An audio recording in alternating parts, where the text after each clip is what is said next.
Basically, the whole roots of the whole subject of the movement of these races and the displacement of these ancient peoples occurred not through will, not because they wanted to, but because the lands of the Northwest, and those lands are in fact the lands of Atlantis.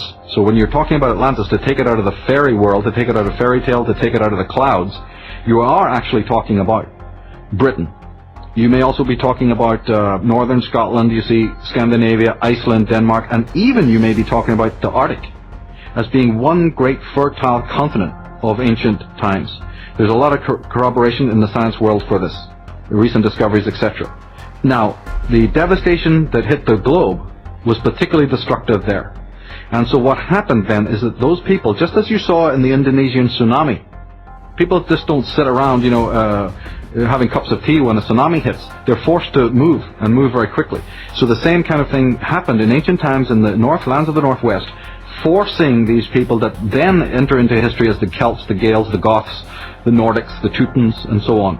And in my work, there is no problem, absolutely no problem whatsoever, in accepting that these individuals from these hemispheres, you see, then had to move. And they moved southward, and they moved eastward. And we find out from their own records that they did so, and you find out from the records of the people that they visited that this was so.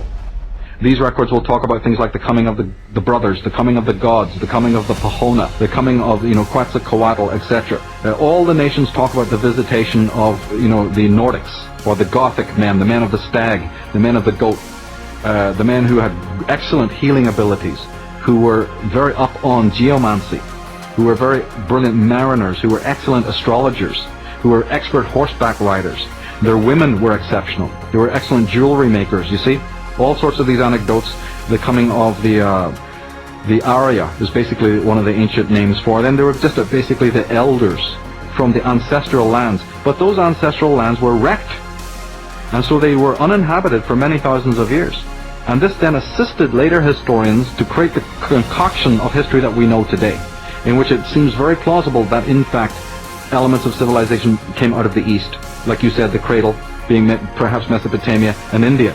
The only trouble with those theories is, as I said, if you go to the work of those ancient tribes, in fact, if you even physically go today and interview people at Banaras and people in Punjab, anyone from India, they don't believe anything of the sort.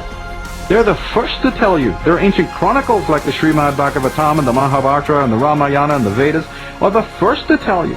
A study of their king lists corroborate the fact that their cultures and their civilizations were either completely brought in by migrants from the West, or that there was a meeting, a very amicable meeting halfway.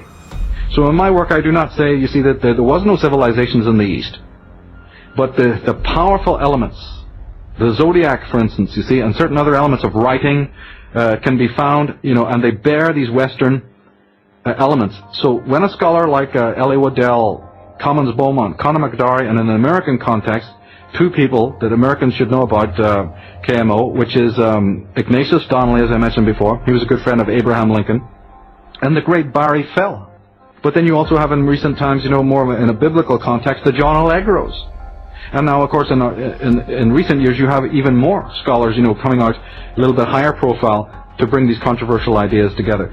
But you see, the Earth went through these physical changes, and this prompted then the mass migration of Western people, Northwestern peoples, into the lands.